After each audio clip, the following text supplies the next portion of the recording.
Going to do a quick review video on the Zetagi HP1000. I've just purchased one and I just wanted to go over it with a few people, so if you're thinking of getting one, here's my thoughts. So it's a combined matcher, SWA and power meter. Now when you first start CB operating, you get yourself a cheap little SWA meter. If you then want to go on and then measure the power output of your transceiver, you have to take a step up from your basic SWA meter to a SWA power meter. So this side does the power in watts, this one goes up to 100 watts, and this one here does your SWA. If you want to do antenna matching, you have to get yourself a little matcher unit, like so. So each time you go to add an accessory to your radio, you have to have a patch cable coming out of here, going into here, coming out of here, going off to your... It breaks down into your coax into more chunks and you get a slight loss.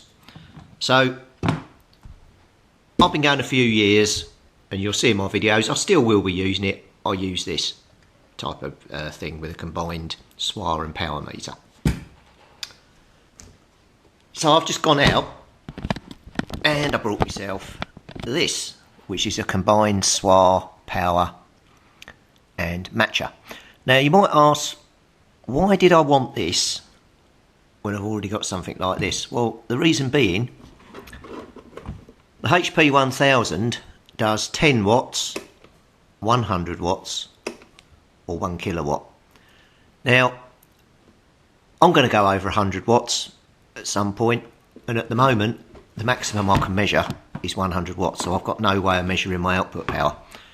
But with this unit, with a kilowatt as the maximum power, I'm never going to get anywhere near there, so I can measure whatever I need to do. If you look at the size of this unit compared to your standard SWA or even the twin power meter, it's considerably bigger. This is a base station unit only. You know, you could put that in your car and just quickly check your SWA, but to be honest, you'd either be using something like this or something like this. And I've put the dimensions on the intro. It's quite a big old beast, so not exactly portable, but again, you can use whatever you want when you're out. If you wanted to lug that around, so you could. So looking at the face of it, it's got very nice twin big window meters. You got watts this side, you got a 0 to 10. So if you're on your 10 watt range, 0 watts, 10 watts. Go up to 100, you got 0 watts, then you got where the 1 is, that would be 10, 220, 330, 550, 10, 100. Go up to 1 kilowatt, then it goes up in hundreds. 100 is 1, 200 is 2, 300 is 3, 500 is 500, and 10 is 1000 watts. You've got also what's called ROS on here as well. When you put it on ROS, that allows you to set the SWA. I forget what it is, it's French for something like reflected out or whatever. I don't know the French for it, but yeah, that's your SWA setting. You've then got your set button. So when you're in your ROS, you twist this. When you key up, you use this to set the needle to the number 10, and then you flick over to whatever power you want and key up, and you get the power showing up in here, but at that point you then get your SWR showing here as well. I'll demonstrate it later. Okay.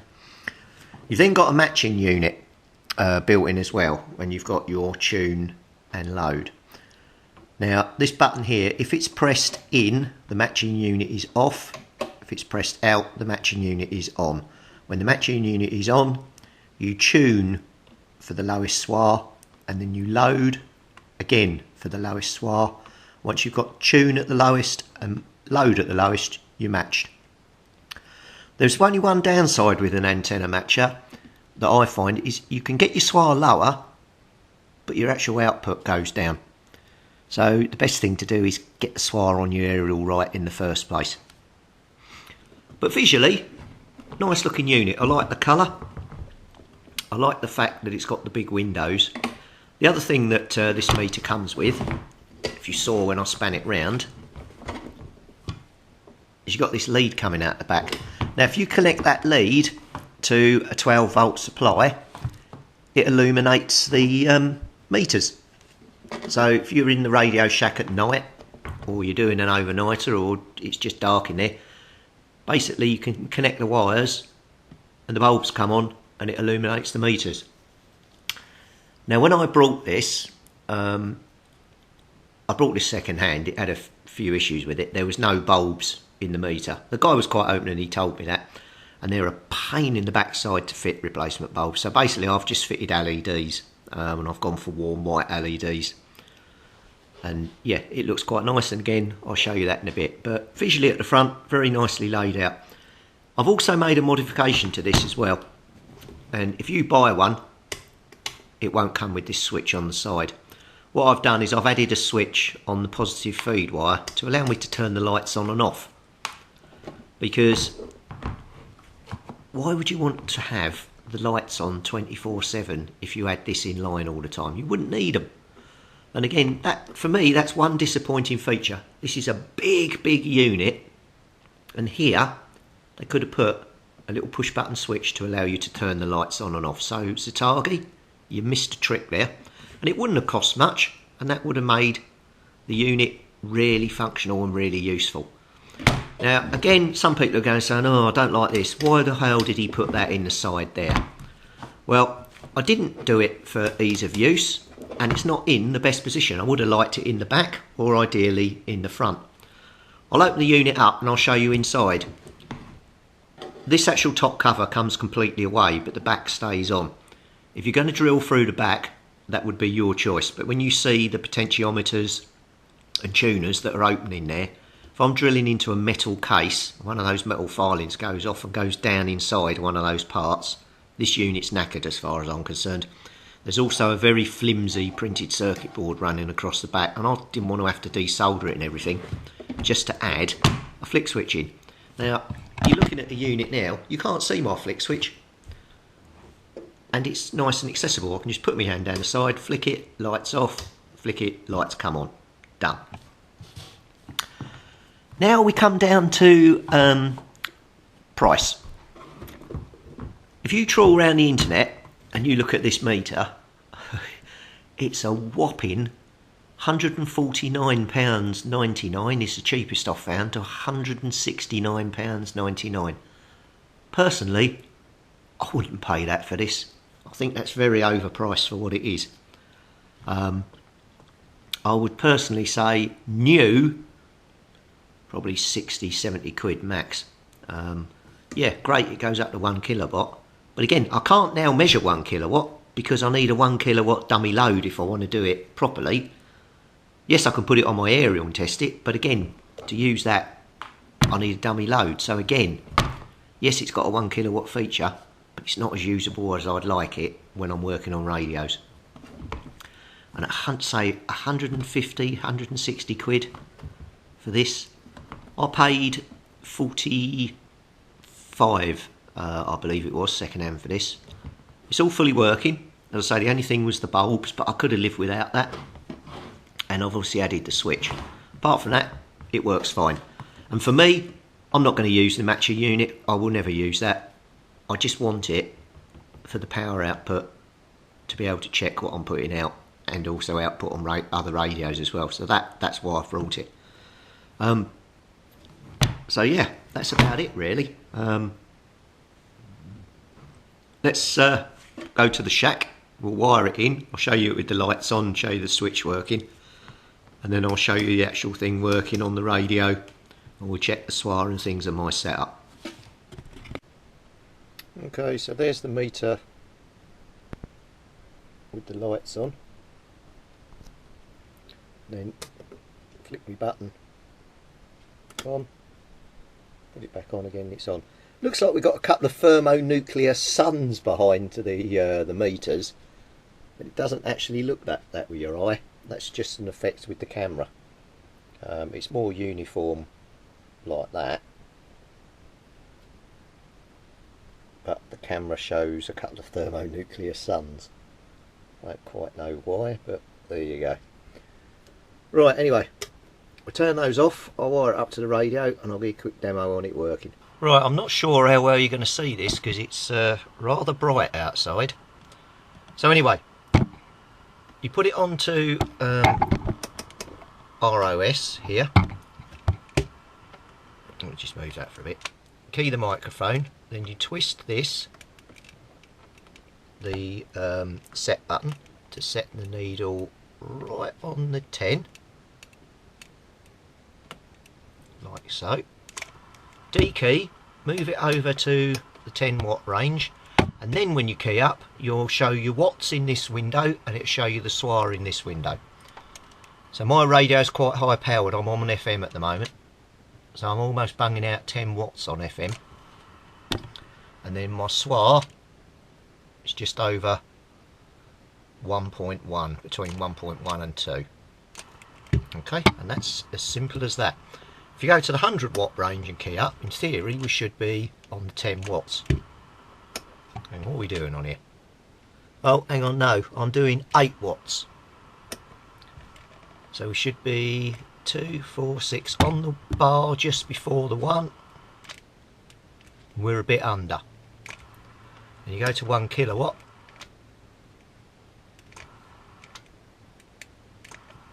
We should be sort of midway there. There are little horseshoe trimmers inside, so you can actually adjust these meters as well for the power, so I may do that at my leisure, but I haven't had it that long, so I still need to get it set up. Now, if I go somewhere where my SWR's a bit higher, so I've got almost 2, okay, so let's go back to ROS. Yep, that's still set on the 10. Go to the 10 watt range.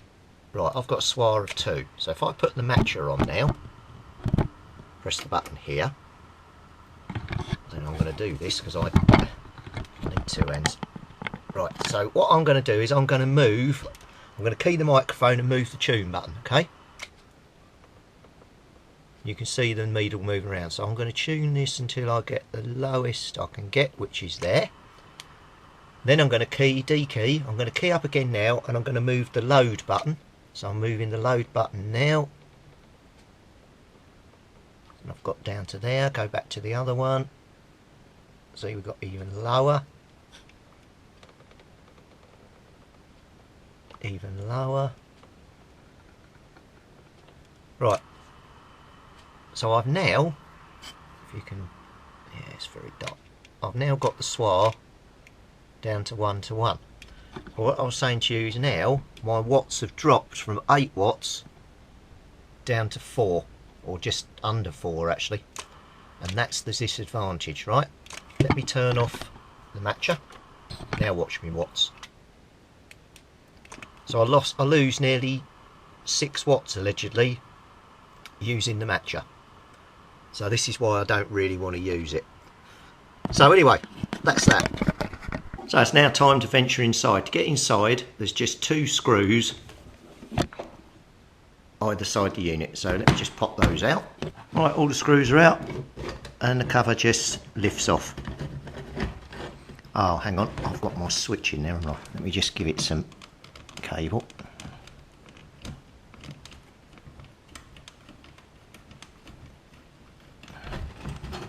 Get me a bit of clearance. Clarence. What's that stuck on now? Ah, hang on. It's got caught up.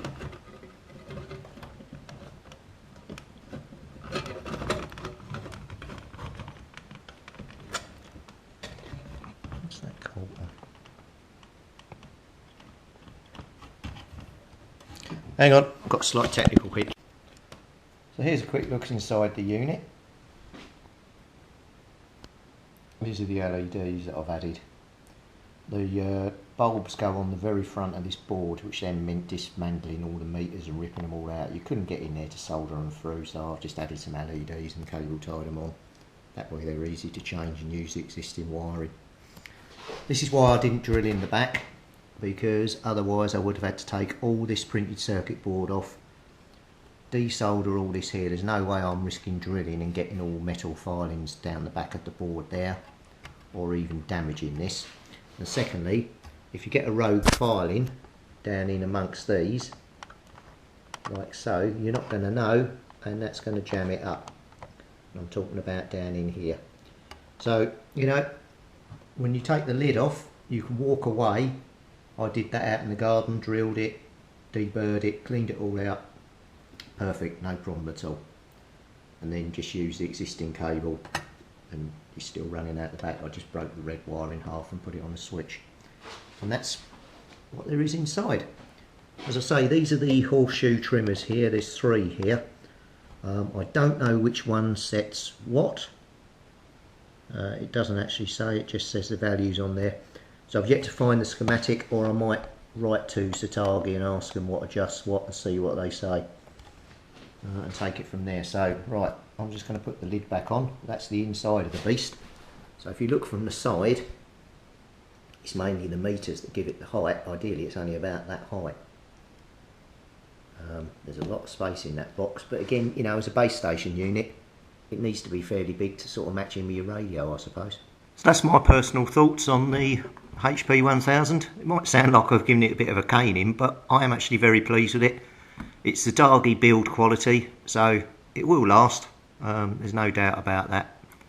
I'll say for me, this is what I'm going to be using it for. Improvements, yeah, definitely missing a trick not having a switch there for the lights. And ideally, why not build a dummy load into it, or even an FM deviation tester? You know, you got the windows here. I'm sure they could have done that. You know, you got another room here. You could have moved this button down, put another button in there. You could have a row of push buttons up the side.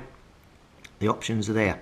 There is a cheaper HP, I think it's a 500 for about 60, 70 pounds brand new. It does up to 500 watts, so, you know, maybe that might be better for some people, I don't know. But yeah, I'm pleased with it. Don't get me wrong. Its accuracy is plus or minus 10%. So, considering we're only CB operators, to me, that's not a bad accuracy. You know, if I'm pushing out 100 watts, it reads 90. That's near enough for me, at worst case. So, you know, and with the pots inside with the adjustments on, it does give you the option to adjust it. How you calibrate one of these, I've got no idea, and I've never calibrated mine, so I will calibrate this to the meter I've been using upstairs. That's what I've been using for years, and that's what I go by, so I'll run with that. So, anyway, hope you enjoyed the video. If you've got any questions, ask. I'll answer them if I can. I'm no expert on this meter, it's just CB giving his views on the meter, and everyone uses them for different things. Some may want it for the matching unit, but as I say, I don't want the matching unit. I wanted it mainly for this, and it was cheap enough at the price, and that's what I got. So anyway, hope you enjoyed the video. Drop us a comment, like and subscribe. Thanks very much. That is the Zetagi HP1000.